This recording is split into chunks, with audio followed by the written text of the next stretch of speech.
সোণাৰীৰ চফৰাইতে প্ৰধানমন্ত্ৰী আৱাস যোজনাৰ গৃহ নিৰ্মাণত অনিয়মৰ অভিযোগ জিলা আয়ুক্তক অভিযোগ দাখিল হিতাধিকাৰীৰ ঠিকাদাৰৰ ৰূপত জাতীয় সংগঠনৰ নেতা তদন্তৰ আওতালৈ আহিলে পোহৰলৈ আহিব সঠিক তথ্য চৰাইদেউ জিলাৰ চফৰাই গাঁও পঞ্চায়তৰ বৰপথাৰ গাঁৱত প্ৰধানমন্ত্ৰী আৱাস নিৰ্মাণত অনিয়মৰ অভিযোগ উত্থাপিত হৈছে বৰপথাৰ গাঁৱৰ নিবাসী পুতুল চাংমাই এই সন্দৰ্ভত অভিযোগ উত্থাপন কৰি চৰাইদেউ জিলা আয়ুক্তক দাখিল কৰিছে পত্ৰ অভিযোগ অনুসৰি পুতুল চাংমাইৰ নামত অহা চৰকাৰী ঘৰটোৰ ধন একাউণ্টৰ পৰা উলিয়াই অনাৰ পাছতো 2 বছৰে সম্পূৰ্ণ নহল নিৰ্মাণ কাৰ্য কেতিয়া দিছিলে 2022 চনতে দিয়া আপোনাক ঘূৰাই দিয়া নাই এতিয়ালৈকে নাই দিয়া এই কিমান টকা উলিওৱা হৈছে 70,000 টকা আপুনি নিজে উলিয়াই নে ঠিকাদাৰে উলিয়াই মই নিজে উলিয়াই আপত্তি দিছে মানে ঘৰটো উলিয়াই দিয়া পিছতে দিম বুলি ক'লে পাছবুকটো কিমান চনত লৈছে পাছবুকখন 2022 চনত এতিয়া পাছবুকত কেইটকা আছে আপুনি গম পায় নি বাৰু এতিয়া গম নাপায় পাছবুকৰ পইচাটো চাব হ'লেতো আপোনাক এতিয়া পাছবুকখন লাগিব এতিয়া চাব লাগিব কিমান আছে সদৌ চৰাইদেউ জিলা ছাত্ৰ সন্থাৰ সভাপতি দীপাংকৰ সাহু আৰু চফৰাই পঞ্চায়তৰ প্ৰাক্তন ৱাৰ্ড সদস্যা সাবিনা সাহিনে হিতাধিকাৰী ঘৰটো নিৰ্মাণৰ বাবে লৈছিল দায়িত্ব দৰিদ্ৰ হিতাধিকাৰীগৰাকীয়ে জনোৱা অভিযোগ অনুসৰি ইতিমধ্যে প্ৰায় 70,000 টকা বেংকৰ পৰা উলিয়াই ঠিকাদাৰ পক্ষক জমা দিয়াৰ পাছতো আজিলৈকে নিৰ্মাণ কাৰ্য আধাতে ৰৈ গ'ল যাৰ ফলত 2022 চনতে ঘৰ নিৰ্মাণৰ বাবে চৰকাৰৰ পৰা ধন লাভ কৰাৰ পাছতো আজিলৈকে নিৰ্মাণ সম্পূৰ্ণ নোহোৱাত জিলা আয়ুক্তক অভিযোগ দাখিল কৰিলে হিতাধিকাৰীগৰাকীয়ে আনহাতে জিলা আয়ুক্তক অভিযোগ দাখিল কৰাৰ পাছতে ঠিকাদাৰ পক্ষই বুধবাৰৰ পৰা পুনৰ কাম আৰম্ভ কৰিছে যদিও চৰাইদেউ জিলা আসুৰ সভাপতি দীপাংকৰ সাহুৱে এই কাৰ্যত জড়িত নহয় বুলি মন্তব্য কৰিছে সংবাদ মাধ্যমত ইফালে হিতাধিকাৰীগৰাকীৰ বেংক একাউণ্টৰ পাছবুক 2022 চনৰ পৰা দীপাংকৰ সাহুৰ হাততেই থকা বুলি মন্তব্য কৰাৰ পাছত আসু নেতাগৰাকীৰ ভাষ্য মিথ্যাত পৰিণত হৈছে এতিয়া সমগ্ৰ বিষয়টো কিদৰে তদন্ত হয় সেয়াহে লক্ষণীয় হ'ব হয় মই প্ৰথমতে কৈছোঁ আপোনালোকে প্ৰথম ইনকুৱাৰী হ'ব লাগিছিলে যে কামটো কোনে লৈছে মোৰ নামত যদি কামখন আছে তেতিয়া মই দুখী বুলি মই নিজে স্বীকাৰ কৰিলোহেঁতেন অলৰেডি মোৰ নামত সেইখন ঘৰৰ কামেই নাই লিষ্টত মোৰ নাম নাই কাম কৰা কিমান সত্য কোনোবাই মোৰ নামত জিলা উপায়ুক্তই আপোনাৰ স্মাৰক পত্ৰ দিছে আৰু কামটো সম্পূৰ্ণভাৱে মই যদি দুখী মই তেতিয়া মই স্বীকাৰ কৰিলোহেঁতেন সম্পূৰ্ণভাৱে সেই ঘৰখনৰ লগত মই কোনো ধৰণে জড়িত নহয় মানুহৰ এই ঘৰটো নিৰ্মাণ কাৰ্যত জড়িত হৈ আছে জড়িত মানে মোৰ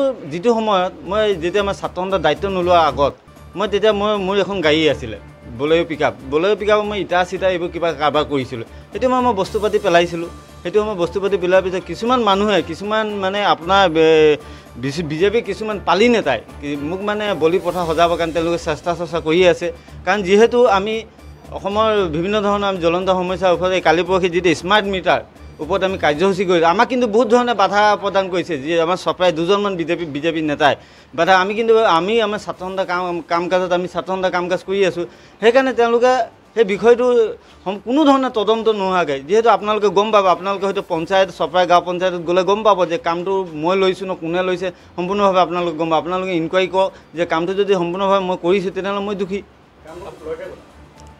কামটো চাওক আয়োৱা ঘৰ এখন কামটো কৰে বেনিফিচিয়াৰী নিজেই কামটো কোনো কাকো নিদিয়ে আৰু যদি কামটো লোৱা হয় তেনেহ'লে এটা এগ্ৰিমেণ্ট হয় পঞ্চায়তত দলিলত এখন এগ্ৰিমেণ্ট হ'ব যদি দলিলৰ এগ্ৰিমেণ্ট মোৰ নামত আছে তেনেহ'লে মই দুখী বুলি মই স্বীকাৰ কৰিম নিজকে সম্পূৰ্ণভাৱে মিছা কথা আপোনালোকৰ তাৰ একাউণ্ট নম্বৰ আছে পাছবুক আছে আপোনালোকে চেক কৰি লওক তাৰ টকা বেংকত আছে নে নাই এইটো ভুৱা তথ্য এটা দিছিলে সম্পূৰ্ণ পুতুল চাংমাইৰ নামত যিগৰাকী ব্যক্তি তেওঁৰ বেংকৰ পইচা কোনো ধৰণে ওলোৱা নাই তাৰ একচুৱেলি পইচাখিনি তাৰ বেংকৰ একাউণ্টতে আছে এইটো এটা সম্পূৰ্ণভাৱে ভুৱা আমি জানিব পাৰে আমি নিজে ইনকুৱাৰী কৰিছোঁ যে পইচাটো কোনো ধৰণে পইচাটো ওলোৱা হোৱা নাই ঘৰটো বনোৱা নাছিলে 2022 অহা 2022 পৰা তেতিয়া অকল এই খিৰিকী লেবুললৈকে হ'ল তাৰপিছত না জানো তাৰ অসুবিধা হৈছিলে নে কি হৈছিলে ঠিকাদাৰজন দীপাংকৰ সাহু গড়বস্তি যিটো ঘৰটো বনাইছে দীপাংকৰ সাহুৱে তাৰ লগত কিবা এগ্ৰিমেণ্ট হৈছিলে নেকি আপোনাৰ এগ্ৰিমেণ্টটো এনেকৈ হোৱা নাছিলে ঘৰটো বনাওঁতে বেনিফিচিয়াৰী আপুনি কাৰ নামত আহিছে ঘৰটো মোৰ নামত আহিছে কি নাম আপোনাৰ পুতুল চাংমা তো তেতিয়াহ'লে ঘৰটো বনাবৰ কাৰণে ঠিকাদাৰক দিয়া নাযায়, চৰকাৰী ঘৰ এটা যিটো হিতাধিকাৰীৰ কাৰণে আহে, হিতাধিকাৰীয়ে নিজে বনাব লাগে। বনাব লাগে তাৰমানে মোৰ যে অলপ অসুবিধা হয় নাই, সেইটো মই কাম কৰিবলৈ যাওঁ, সেইকাৰণে দিছিলোঁ ঠিকাদাৰক। অকল মই নাই, কেইবাটাও ঘৰ আছে লৈছে। সেইটো মামণি নাম কি নামটো বৰ বেলেগ আছে, তেওঁ আৰু এই দীপাংকৰ চাহুৱে লৈছিল। মামণি ৱাৰ্ড মেম্বাৰ কৰে। আপোনাৰ পইচা কিমান ওলালে এতিয়ালৈকে? এতিয়ালৈকে হেৰি ওলালে 70,000 ওলালে। কিমান সোমাইছিলে একাউণ্টত? যেতিয়া ফটো মাৰি দিয়ে তেতিয়াই সোমাই পইচাটো। কিমান সোমালে? 40,000 সোমাইছিলে, 40,500। 40,500। তেনেহ'লে 70,000 কেনেকৈ উলিয়ালে আপুনি? প্ৰথমতে 32,500 উলিয়াইছিলোঁ। প্ৰথম 32,000। তাৰপিছত খিৰিকী লেবুল হোৱাৰ লগে লগে তাৰপিছত আকৌ এটা পইচা দিয়ে। কিমান দিয়ে সেইটো? সেইটো 40,500 দিয়ে। 40,000 কেতিয়া উলিয়ালে আপুনি? 2000 তাৰিখটো পাহৰি থাকিলোঁ। কিমান চনত?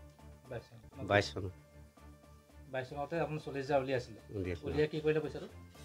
পইচাটো মই ঠিকাদাৰক দিলোঁ। সেই পইচাটো লোৱাৰ পিছত ঠিকাদাৰে কাম কৰা নাই? নাই কৰা। আপুনি ঠিকাদাৰৰ লগত কথা পাতিছিলে নাই? পাতিছিলোঁ। কি বুলি কয় তেওঁ? কি বুলি কয়, কালিলৈ যাম আজি যাম বুলি কৈ থাকে। আপুনি কি কৰিলে? পিছত গৈ পিনে মই কমপ্লেইন দি দিলোঁ। ক'ত দিলে?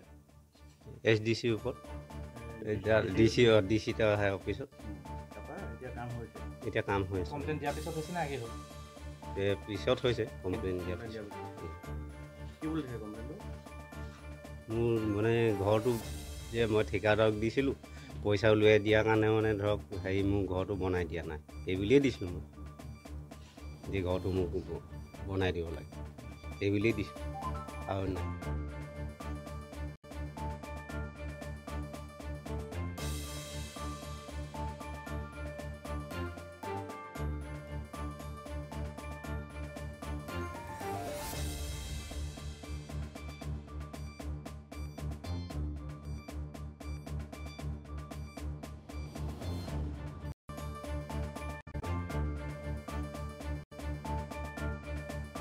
সাপেক্ষতিৰ পৰা ৰাজীৱ কলিতাৰ ৰিপৰ্ট, অসম টুডে।